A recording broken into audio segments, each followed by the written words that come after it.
Thank you. We have now left our closing speech, but before that, let me thank you all for sharing your ideas, also what concerns you, what worries you, and thank you for being here. And to finish, before the lunch, we want to look to Latin America.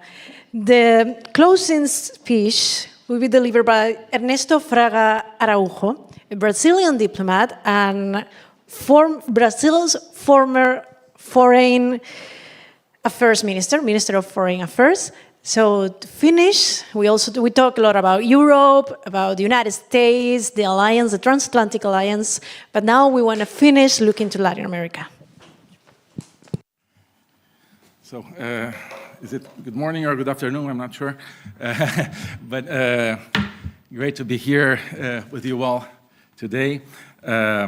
First of all, thank you very much to New Direction, especially to Witold, for the invitation to be here, this great opportunity. Thank you to Fundación Discursei, my dear friends of that spectacular institution, which is part of a spectacular project, which is the Vox Party of Spain. Thank you to Seu Cefas and to all of you here. Yesterday, I think it was Barbara Cohn that mentioned that we are here among politicians, members of think tanks, and academia, right? And I'm none of these, totally, and at the same time, I'm partly each one of those. I'm a little bit of each. I talk about politics. I've seen a lot of politics and policy. I'm not affiliated to any think tanks, but I feel at home among think tanks, representatives.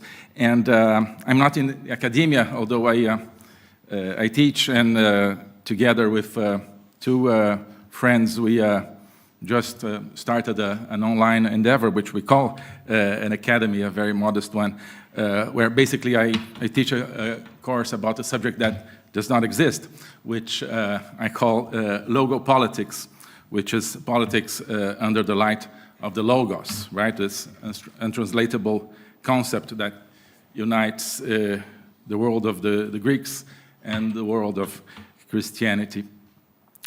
But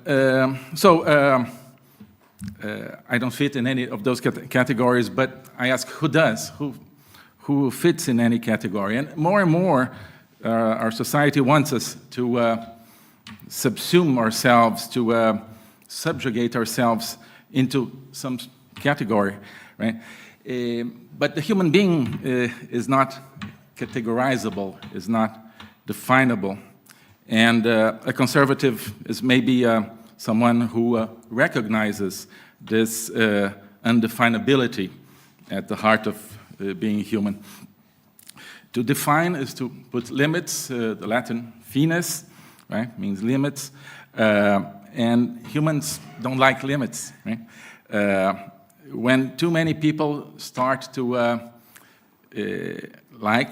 accept limits at first, then to like limits, and then to impose limits on others, then we have what we have now, which is globalism, right? But I don't want to sound too much like a libertarian, so I'll say some conservative things as well. So we're here, obviously, in Spain, and I like words, I like names. España comes from Hispania, which comes from a Greek word, hesper, which means the West. So Hispania is the land of the West. It's the land where Hercules came for his 11th job, I think, which was to find beyond the what is today the Gibraltar Straits into the ocean, the land of, or the island of bliss, and the garden of the Hesperides. The Hesperides, the same root of Spain, were the nymphs, the sunset nymphs, daughters of Atlas, the figure who gave the name to the Atlantic, right? So maybe that land to the west was America, maybe an anticipation of America, so Latin America. In Latin America is probably, and I feel more or less, it would describe how I feel here among so many interesting people and many interesting subjects from a European and North American perspective. Latin America is maybe the forgotten cousin of the West, the lost tribe of the West, which Europe and North America too often have not considered part of the family, although we are so. Again, talking about names from our hotel rooms, the hotel where many of us are here in Madrid, we see this mountain range, right? And the neighborhood is Mirasierra, so that's a sierra, and we see it. And in my room, I don't know if yours, but there is a small tourism book about Sierra Morena. And I went, oh, that's not Sierra Morena, from my geography. And I went to check, no, Sierra Morena is in Andalusia. So I believe that's the Guadarrama, right, to the north of Madrid, what we see. Why is that important? Because conservatives like names. They like to name things. So it's a mountain range. What does it matter? Because, at least for us who are Christians, God created everything through the Word, right? Jesus Christ is the Logos incarnate. It's the Word, the one through whom everything was made, according to the Creed. So basically, God spoke the world into existence. And there's an interesting book by Tolkien, of course, much less known than the Lord of the Rings, Tolkien, a great Catholic writer, of course. A book called The Silmarillion, where Tolkien imagines a mythology where the world is created by music, by singing, by the gods singing. Maybe he wants to indicate through that idea, through that image, the following, that song, music only exists when it's performed, right?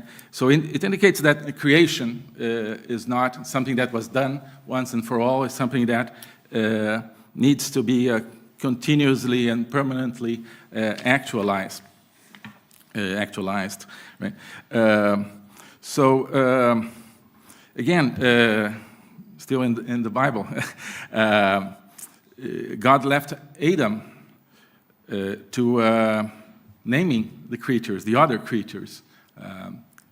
So he asks Adam, okay, now the creatures come and you are going to give their names. So in a way, if creation is through the word mankind, so represented by Adam, is a co-creator. So names are very important. The Romans, to go back to the Romans, they used to say, nomen est numen, right?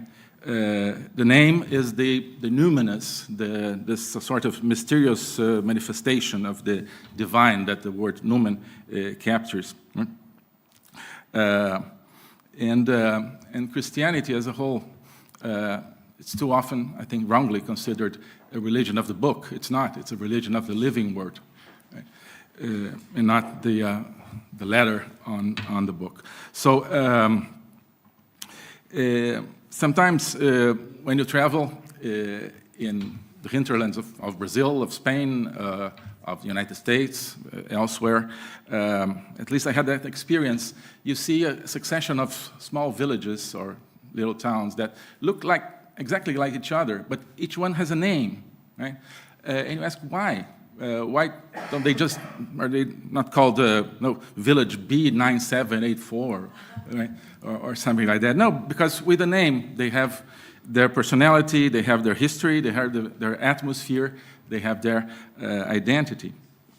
My father used to know by heart the names of all the rivers that are tributary to the Amazon River, dozens of rivers. He learned that in school back in the 1920s. Right? I didn't learn that, but I learned the names of the 7 legendary kings of Rome. For some reason, I was taught that Useless? No, I think it's extremely useful. I still know 6 of the 7. There's 7 that I always forget. So there's Romulus, Numa Pompilius, Servus Tullius, Ancus Marcius, Tarquinius Priscus, Tarquinius Superbus. There's one that I always miss. If you can help me with that.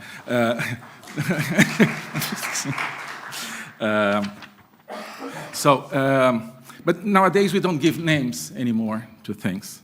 Things are losing their names, and the forgetting of names is perhaps a sign of the forgetfulness of being, about which the great philosopher Heidegger talks.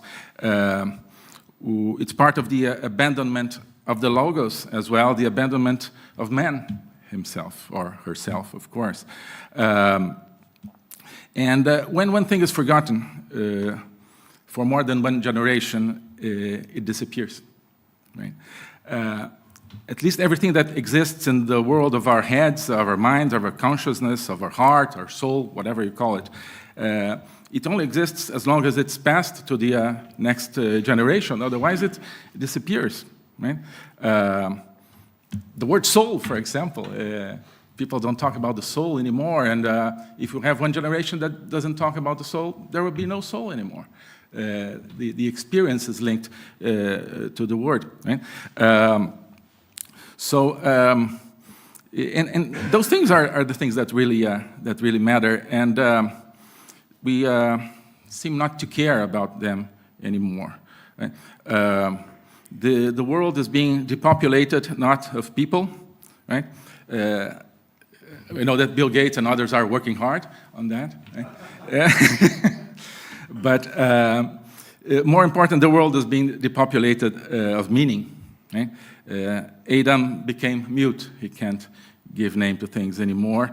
That mountain over there, that mountain range, what is that called? I don't care. That's only a mountain that is there. That's a reaction of many things. And words and names, they have history. They have depth. They have a word is compacted history. Right? Of a human experience, of a human endeavor. A word can teach us about past achievements, past problems. It can open way to new questions, to new avenues of thought. I use 2 words here that are very important. Experience, experire in Latin, so ex, outside, perire, means something like to go outside of yourself to look for something. That's what experience means. Endeavor comes from Old French, en devoir,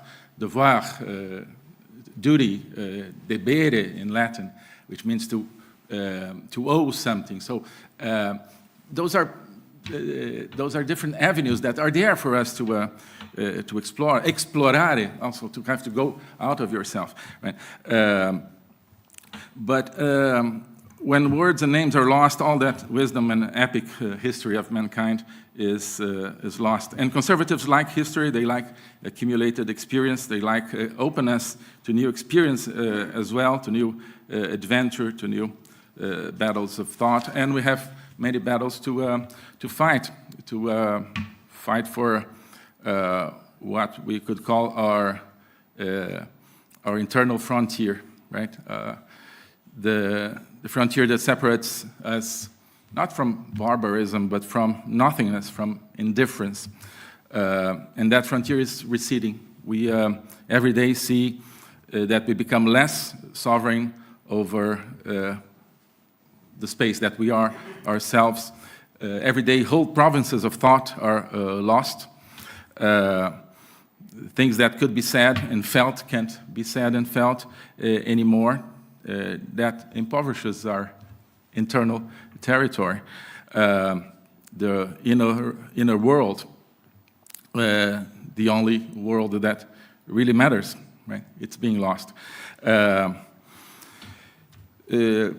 promise it will be my last, let's say, etymological part, but it's very interesting how the word world, and in Latin languages, mundo, and its correlates, are being replaced by the word globalism, or globe, or global, or planet, right? what's the difference between world and planet? Etymology helps us. World comes from Old German ver alt. It's the age of man. It's the lifespan of a man. So world originally is not a geographic concept. It's an existential concept. Right? Your world is what you experience in your life. So it's individually linked, and it's linked to something much broader than the materiality of the planet. And planet doesn't have that sort of association. It's collective, it's material, it's indifferent. It doesn't, you don't call about your inner planet, right? So that's what we're living through. And we're losing philosophy. Because philosophy is not the search for knowledge. Philosophy is the search for wisdom. Again, like the word says, I promise that. But Sophia, everyone knows, right? That means wisdom, not knowledge. Those are different things. Doesn't mean that we don't care about knowledge.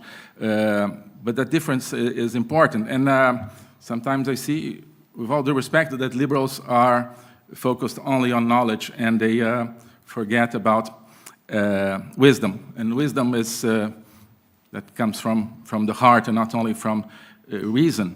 So once you get a mathematical explanation for something, you know it, right? But that's not what philosophy is about. Philosophy is about involvement and participation. In order to understand Plato or Aristotle or anyone, you have to invest of yourself into that, and you are never going to capture fully that sort of truth. It's not there to be possessed. It's there to be lived and loved, right, through our thought.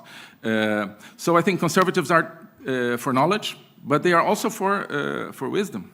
Okay, conservatives are for reason. They are not for irrationality. They just don't think that reason exhausts the human being. They are for the individual, but they don't think that you can ignore, of course, the community. We're talking about language. Language is an example of how we take that duality of individual and community and take it to the next level and overcome it without destroying it. So, because language, of course, it's about communication. It only makes sense if you transmit a meaning, and that meaning is received by another person. At the same time, language is the expression of individuality. The linguists say that each person actually speaks a different language. There are no two people who speak the same language with the same meaning and pronunciation and grammar of everyone else. So recognizing dualities as a whole and overcoming them without destroying them, I think that's maybe the main point of about conservatism. Okay, enough theory. Now we're losing the world, right? And how is not only the word? How is that happening? One way, not the only way, but is the concept that global problems require global solutions. Right? So first, who gets to decide what the global problems are? Right? And they decide that global problems are the problems that they have the solutions that they want to implement. Right? And those solutions are always solutions that come with less freedom. Right? There's no global problem that they would like to treat with more freedom. It's always with less and less freedom. Right? So I'm talking about they. Who are they? I call them the globalists, but in a different sense, because we need words, right? Maybe there's a better word. But who are the globalists, in my view? Three types of currents. You have China, communist China. You have the what are more currently called the globalists of multilateralism, World Economic Forum, the mega billionaires, etc. And you have organized crime. You have those three pillars. Right? You would ask, well, what about communism? Communism is maybe the shape of all that. I also say that communism, that globalism is the communism of the 21st century. It's how those same forces that were at work in the Soviet Union, for example, how they now try to subjugate the human spirit and eviscerate it. Marx used to say that the aim of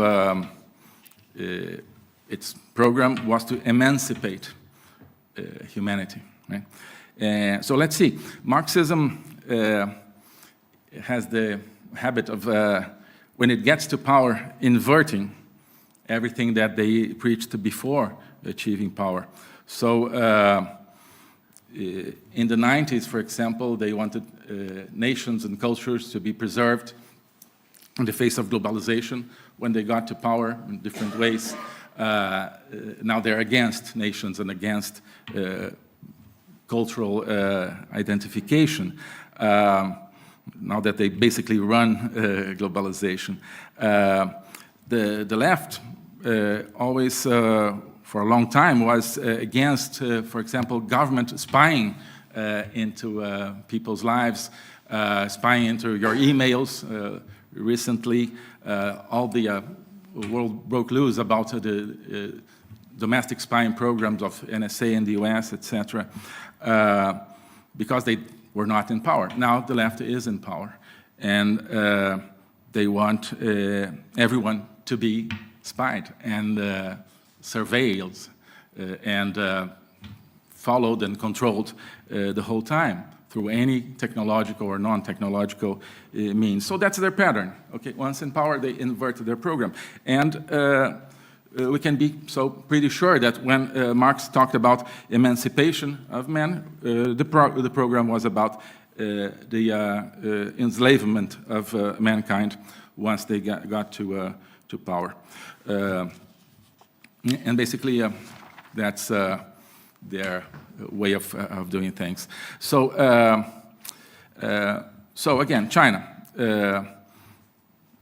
communist country, not because we're saying, but because they say they are. Xi Jinping makes speeches after speeches saying, "Oh, we're still Marxist, we're still communist." Don't dare think otherwise. They look towards world hegemony, as any communist program always looks. You have the multilateralists, the great resetters, who say you will own nothing and will be happy. And sometimes they're called the mega capitalists or ultra capitalists, and that's not a capitalist view, that you're going to, or liberals, what liberalism is there, what capitalism is there in this program of you're going to own nothing and be happy, right? And you have crime. It's less talked about, but they have a global structure that is everywhere, that dominates Latin America more and more, that dominates Russia, of course. And those mafias are integrated and getting more and more powerful. And those three currents, they work together. You are never going to see let's say, the Davos crowd doing anything against China. The opposite. Klaus Schwab has been saying that China is the model for the future. Or against organized crime. You're never going to see China doing anything against the Davos crowd or organized crime. And of course, you're never going to see organized crime doing anything against Davos or China. So they always work without hindering each other, and many, many times in cooperation, closer or not so close. So it's the Davos, Beijing, Caracas axis, as I like to call. And what's their instrument? Their instrument is, again, word, the control of speech, the control of discourse. There's a book that was called the Communist, I mean, not the title, but it was called by Marxists as the Communist Manifesto of the 21st Century. It's the book Empire by Michael Hart and Antonio Negri. And if you permit me, I'll briefly quote from it. They say, difference, hybridity, and mobility are not liberatory in themselves, but neither are truth, purity, and stasis. Basically here he's contrasting truth and difference. So contrasting the notion of absolute truth with the notion of multiculturalism. But then there's the most important part that comes after. Truth will not make us free, but taking control of the production of truth will. And you know what making free means for Marxists, right? As you just saw, it means enslaving. And they follow. The real truth commission of empire, the empire that they want to build, will be constituent assemblies of the multitude, social factories for the production of truth. So I think that's where the core of their program is, the production of truth. Old-style communism worked for and, did everything to control the means of physical production, to control the factories, to control the agricultural fields, etc. They realized that's not the way anymore. Now they want to control the word. They want to control speech. They want to control what they call production of truth. Well, truth cannot be produced. Truth is something that you strive to achieve. You have a respect for truth that comes from the Greek philosophers. But no, they have a different view of truth. Truth is something that is produced. It's the narrative. That's basically the narrative. And what are those factories for the production of truth? Media, universities, academia, schools, their think tanks, and social networks. They were losing them. Now they want to impose censorship in that because they want to have those also as centers for the production of truth, their truth, obviously. So we have to liberate truth, and I think, again, coming to Christianity, it can give us some hints, even for those who are not Christians, about freedom and about truth. Truth is essential to Christianity, but I would say that freedom is even more essential to Christianity. Normally, when we think about Christianity, or many times we think about authority and morals, but that's not the essence of the faith.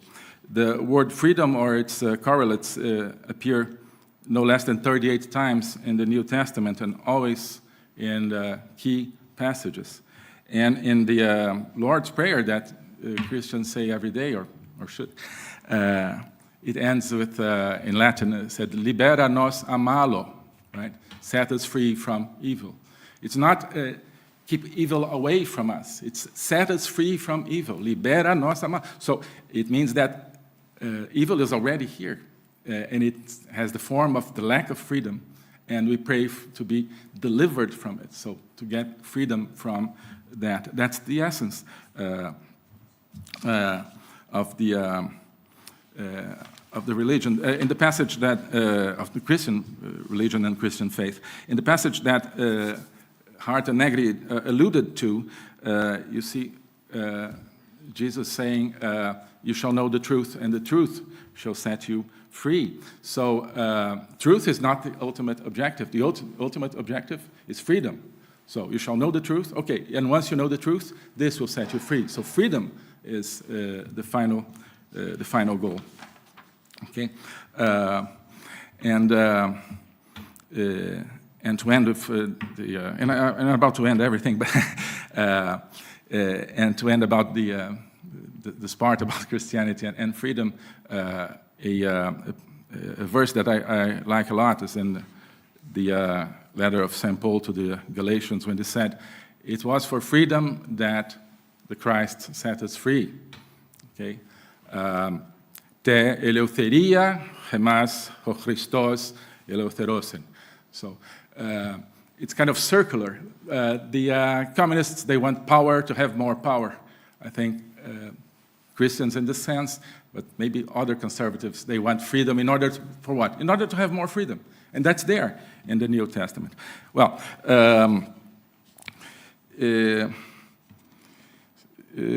why, and that's the last part, why everything is happening in that way, why we're losing freedom.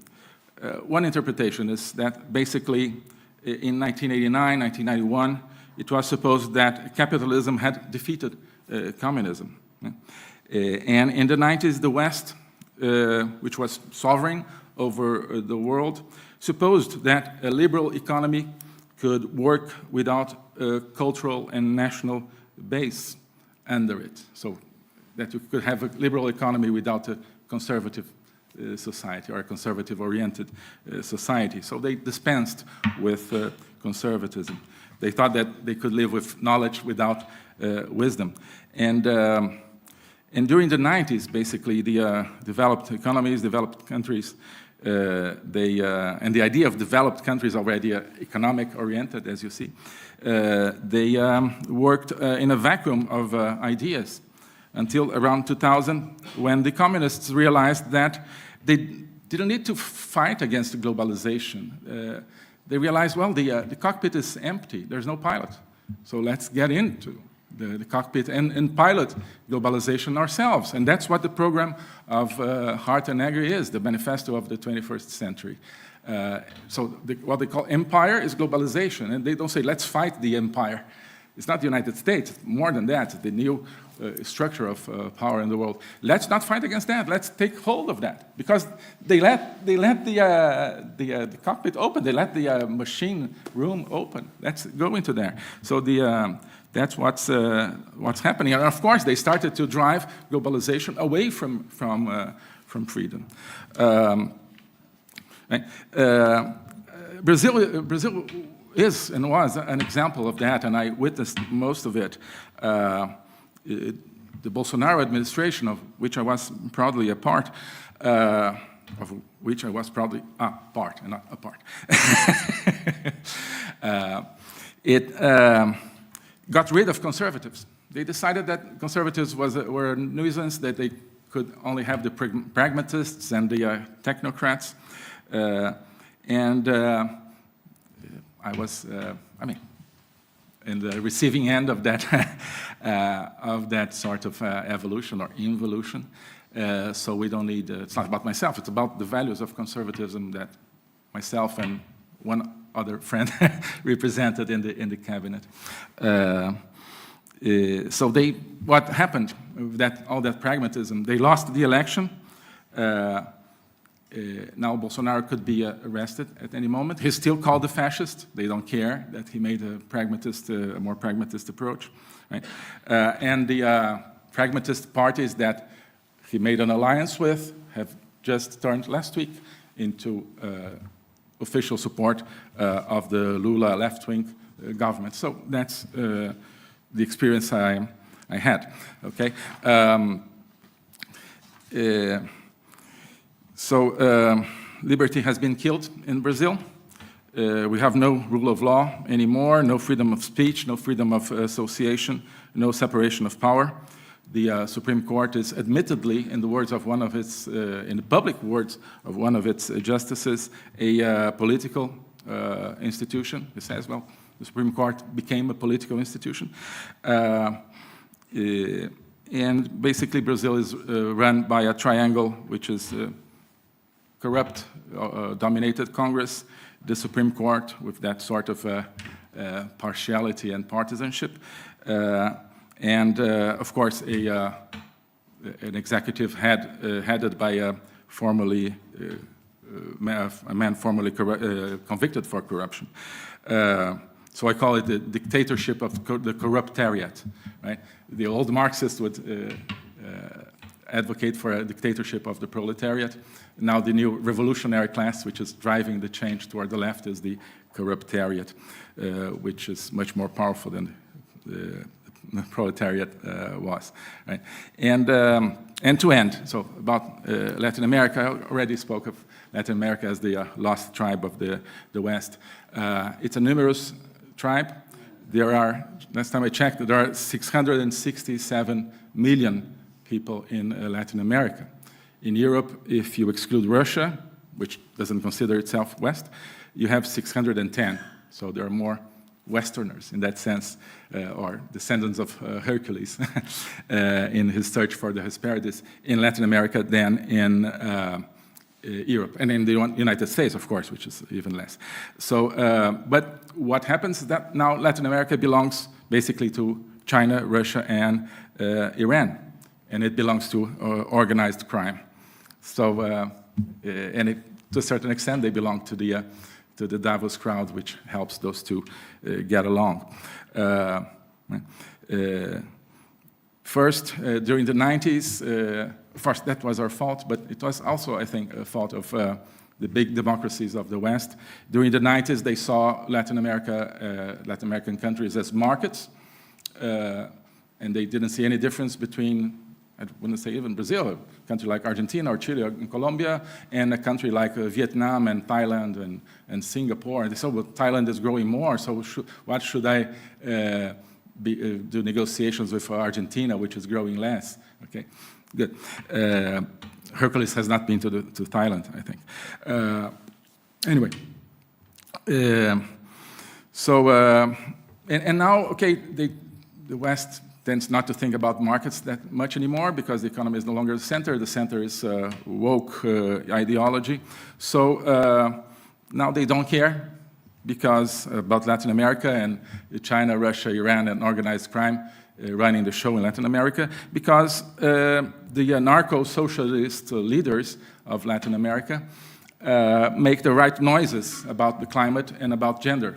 So they don't care. They don't care what is below this, which is just this 667 million people who consider themselves part of the West, by the way, being lost to that sort of enslavement program. And to finish, freedom. Freedom is our common ground, I think, here, very clear. It will take fight for freedom to be preserved and expanded. For that, we need to love freedom. It's not enough to advance freedom.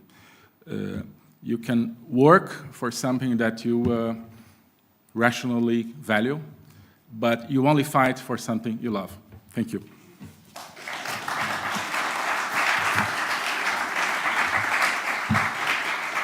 Thank you, Ernesto. Now... Globalismo existe, é uma coisa concreta. Ele é composto pelo Great Reset do Fórum Econômico Mundial, pelo projeto hegemônico da China, pelo programa de manipulação e conquista da América do Sul pelo Foro de São Paulo e outros elementos. E esses elementos eles atuam uns em benefício dos outros, sempre, principalmente através do controle da linguagem, porque o controle da linguagem é o controle do nosso pensamento. Então nós estamos tendo o nosso pensamento reprogramado e essa reprogramação vai contra a nossa liberdade, vai contra a essência do ser humano. Isso é o globalismo. Com base nesse estudo, nessa experiência, é que eu criei o curso de Logopolítica. Toda semana eu dou aulas sobre geopolítica, literatura, filosofia, cultura de um modo geral, tudo isso em conjunto formando um espaço de conhecimento que eu denomino a logopolítica, para nós não apenas entendermos a ameaça do globalismo, mas podermos nos contrapor a ela. Se você quiser entrar nesse projeto de conhecer o globalismo e enfrentar o globalismo, clique aqui